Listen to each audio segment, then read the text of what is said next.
Gold, trusted gold buyers. మీరు తాకట్టు పెట్టిన బంగారాన్ని విడిపించి ఈ రోజు ఉన్న మార్కెట్ ధరకు కొనబడను.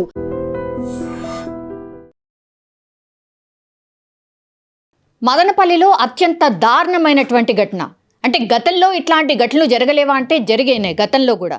అప్పుడు కూడా చాలా పెద్ద ఎత్తున ఆందోళనలు జరిగినాయి. అట్లాగే సేమ్ అదే తరహా ఆందోళనలు నిన్న కూడా మదనపల్లిలో కనిపించింది. ఎగ్జాక్ట్లీ మొన్న సోమవారం సాయంత్రం మిస్సింగ్ కేసు నమోదైంది పోలీసుల దగ్గర. అది ఏంటి అని అంటే, నా బిడ్డ కనిపించట్లేదు, వెతికి పెట్టండి సార్లు అని పోలీసులకు కంప్లైంట్లు చేశారు. ఇప్పుడు ఈ 7 ఏళ్ల పాప రిషిక, అమ్మాయి పేరు రిషిక, కేవలం 7 సంవత్సరాలు మాత్రమే. ఆమె ఆడుకుంటున్నటువంటి క్రమంలోనే ఇంటికి వెనకాల ఉన్నటువంటి వ్యక్తి, వాడి పేరు వచ్చేసి కులవర్ధన్, అతను పాపని ఏం మాయమాటలు చెప్పాడో మరి ఇంకేం చెప్పి తీసుకువెళ్ళాడో తెలియదు, కానీ అతను ఉంటున్నటువంటి ఇంట్లోకి తీసుకువెళ్ళిన తర్వాత అత్యంత దారుణంగా ఆ అమ్మాయి పైన లైంగిక దాడి చేయడమే కాదు, ఆ తర్వాత ఆమె పైన అత్యాచారం జరిగినట్టుగా పోలీసులే నిర్ధారించినటువంటి పరిస్థితి.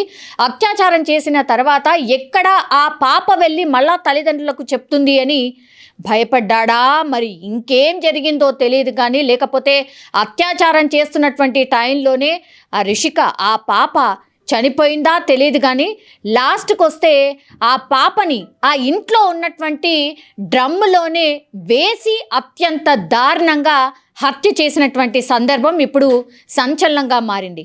సోమవారం సాయంత్రం మిస్సింగ్ కేసు నమోదైతే పోలీసులు వెతికి అసలు వాళ్ళ తాతకు కానీ వీళ్ళ పేరెంట్స్కి కానీ ఎవరి మీద అనుమానం ఉందా అన్నప్పుడు ఈ కులవర్ధన్ మీదే మాకు అనుమానం ఉంది అని చెప్పడం, ఆ తర్వాత కులవర్ధన్ ఇంట్లోకి వెళ్ళి ఇది కూడా పెద్ద డ్రామా లాగా క్రియేట్ చేశాడు. ఎందుకంటే సోమవారం అంతా కూడా కులవర్ధన్ మీద కొంత అనుమానం వ్యక్తం చేస్తే వెళ్ళి పోలీసులకి అనుమానం ఉంది, ఇతడి మీదే మాకు అనుమానం ఉంది, ఎక్కడ కనిపించట్లేదు మా పాప అన్నప్పుడు వెళ్ళి చూసేసరికి పడుకొని కనిపించాడట కిటికీలోంచి చూస్తే. దీంతో ఎంత డోర్ కొట్టినా తీయలేదు. దీంతో పోలీసులు అక్కడి నుంచి వెళ్ళిపోయినరు. ఆనాడు అంటే సోమవారం రోజు రాత్రి ఆ కులవర్ధన్ ఇంట్లోనే ఆ పాప డ్రమ్ములో పడి ఉన్నా కూడా పోలీసులు తలుపు బద్దలు కొట్టి లోపలికి వెళ్ళి ఎందుకు చూడలేదు అని స్థానికులు పెద్ద ఎత్తున ఆగ్రహాన్ని వ్యక్తం చేయడం. తర్వాత మంగళవారం కూడా ఆచూకీ దొరకలేదు. దీంతో మళ్ళీ పొద్దున్నే 6:30 ప్రాంతాల్లో పోలీసులు మళ్ళీ వచ్చి కులవర్ధన్ తలుపు తడితే కులవర్ధన్ తాపీగా డోర్ తీయడమే కాకుండా దౌర్జన్యంగా మా ఇంట్లోకి ఎట్లొస్తారు, మీరెవరు, మా ఇంట్లోకి ఎవరు రాలేదు అనేటువంటిది దబాయించే ప్రయత్నం చేసిండు. అట్లాగే చూస్తే కూడా అట్టాకట్టా ఉన్నాడు కాబట్టి కొంత పోలీసుల మీదనే అట్లాగే వీళ్ళ తల్లిదండ్రులను కూడా బయటకి నెట్టే ప్రయత్నం చేసిండట. దీంతో పోలీసులు వాళ్ళ స్టైల్లో రంగప్రవేశం చేయడమే కాకుండా లోపల అంతా సెర్చ్ చేసినప్పుడు వాడు పడుకున్నటువంటి రూమ్లోనే ఒక డ్రమ్ములో పాప మృతదేహాన్ని కనీసం నూలు పోగు కూడా లేకుండా ఆ పాప మృతదేహాన్ని కనుగొనడం, ఆ తర్వాత ఏం జరిగిందో మనం చూస్తూనే ఉన్నాం.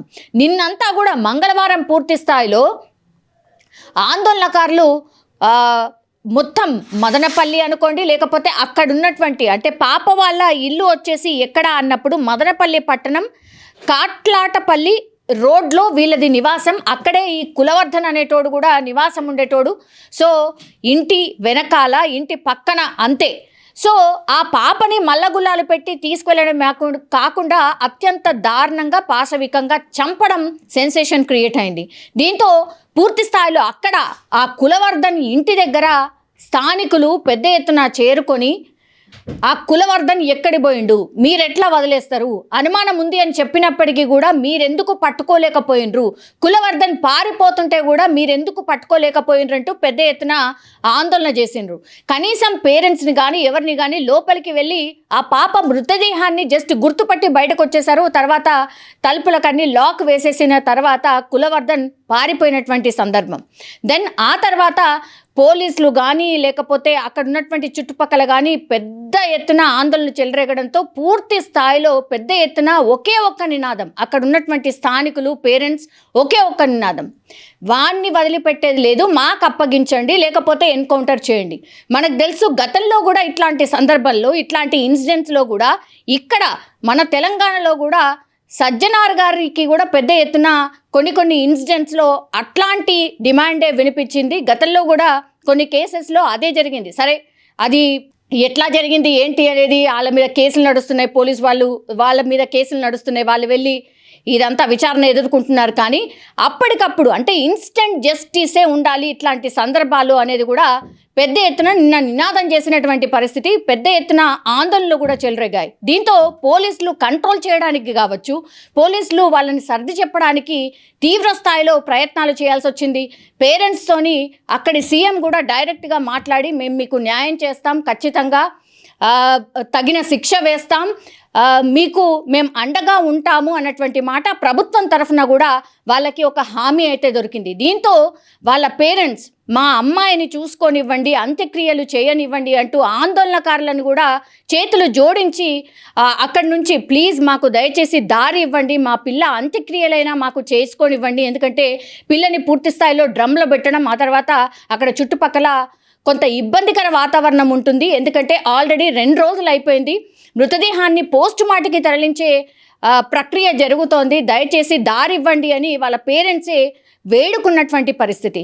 దీంతో నిన్న రాత్రి అత్యంత కట్టుదిట్టమైన భద్రతా ఏర్పాట్ల మధ్య ఆందోళనకారులని పూర్తి స్థాయిలో పక్కకు జరిపి ఆ తర్వాత పోస్ట్ మార్టం చేసి పాప మృతదేహాన్ని వాళ్ళ పేరెంట్స్కి అప్పగించడం జరిగింది. ఇదంతా జరుగుతున్నటువంటి క్రమంలోనే ఈ కులవర్ధన్ ఎక్కడికి పారిపోయిండు, కులవర్ధన్ని ఎందుకు పట్టుకోలేకపోయిండ్రు అని పెద్ద ఎత్తున నినాదాలు అట్లాగే ఆందోళనలు చేసిన నేపథ్యంలో పూర్తి స్థాయిలో ఈ కులవర్ధన్ మరి ఈ న్యూస్ని పూర్తి స్థాయిలో ఫాలో అయి ఉంటాడు. కాబట్టే ఇప్పుడు లాస్ట్కి వస్తే ఈ రోజు తెల్లవారుజామున స్థానికులు ఒక ఇన్ఫర్మేషన్ ఇచ్చిండ్రు, ఇక్కడెక్కడో గుర్తు తెలియని మృతదేహం మాకిక్కడ దొరికింది అనేటువంటిది. ఎక్కడా ఏంటి అన్నప్పుడు నేను ఎగ్జాక్ట్లీ ప్లేస్ చెప్పే ప్రయత్నం చేస్తాను, అది ఎక్కడ ఏ చెరువులో అనేటువంటిది కూడా నేను చెప్పే ప్రయత్నం చేయబోతున్నాను.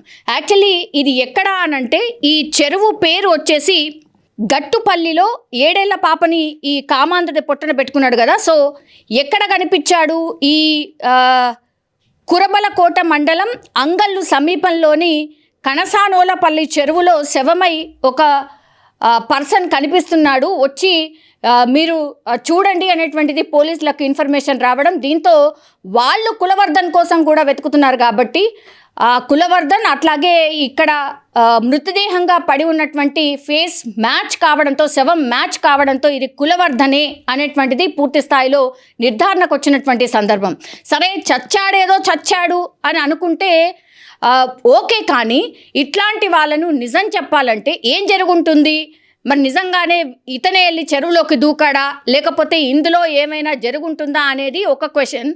కాదు, అసలు ఇట్లాంటి వాళ్ళని మనుషులకే అప్పజెప్పాలి, వాళ్ళే సరైన తీర్పు ఇస్తారు, వాళ్ళ తల్లిదండ్రులకు అప్పజెప్పాలి, వాళ్ళ బంధువులకు అప్పజెప్పాలి. ఎందుకంటే ఇంత పాశవికంగా దారుణంగా హత్య చేసిన వాళ్ళని వదిలిపెట్టొద్దు అనేది పెద్ద ఎత్తున నిన్నటి నుంచి జరుగుతున్నటువంటి ఆందోళన. అంటే ఒకే ఒక్క రోజులో జస్టిస్ జరిగినట్టు ఒక లెక్క కాదు, అసలు ఎవరైతే ఈ క్రైమ్కి పాల్పడ్డారో వాళ్ళ బంధువులకే ఇట్లాంటి వాళ్ళని అప్పచెప్పాలి, అదే సరైన న్యాయం అనేది ఇంకోటి, ఎన్కౌంటర్ చెయ్యాలి అనేది ఇంకోటి.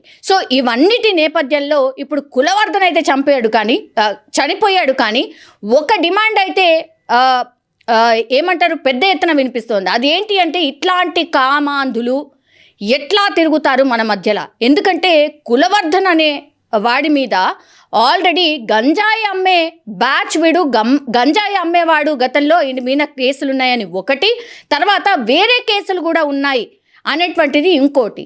సో ఈ కాలనీ వాసులు ఒక డిమాండ్ చేస్తున్నారు, అసలు ఈ కాలనీలో ఎవరు వస్తున్నారు, ఎవరు ఏంటి అనేది కూడా పోలీసులకు ఇన్ఫర్మేషన్ ఉండదా? ఇట్లా చిన్నపిల్లలు ఈ ఫ్యామిలీస్ ఉన్నటువంటి ప్లేస్లో ఈ నేరస్తులను ఎట్లా రాణిస్తున్నారు? పోలీసులకు తెలిసి కూడా వాళ్ళని ఎక్కడో జైల్లో ఉంచకుండా మనుషుల మధ్య ఎట్లా తిరగనిస్తారు? దానికి కారణం ఇగో ఇట్లాంటి ఘటనే అనేది కూడా పెద్ద ఎత్తున స్థానికులు అయితే మాట్లాడుతున్నారు. కానీ ఒకటి ఏంటంటే నిజంగా ఇన్స్టెంట్ జస్టిసే ఇందులో కరెక్ట్ అనేటువంటిది చాలామంది మాట్లాడుతున్నారు. నిజంగా ఇన్స్టెంట్ జస్టిస్ జరిగినప్పుడు మాత్రమే ఇట్లాంటి సంఘటనలు చేయడానికి కూడా ఇంకొకళ్ళు భయపడతారు అనే వాదన కూడా పెద్ద ఎత్తున వినిపిస్తోంది. మదనపల్లి కేస్ మాత్రం నిజంగా అత్యంత విషాదకరం. రిషిక అనే పాప ఏం తప్పు చేసిందని ఈ శిక్ష అనుభవించింది అనేది కూడా అతిపెద్ద ప్రశ్న.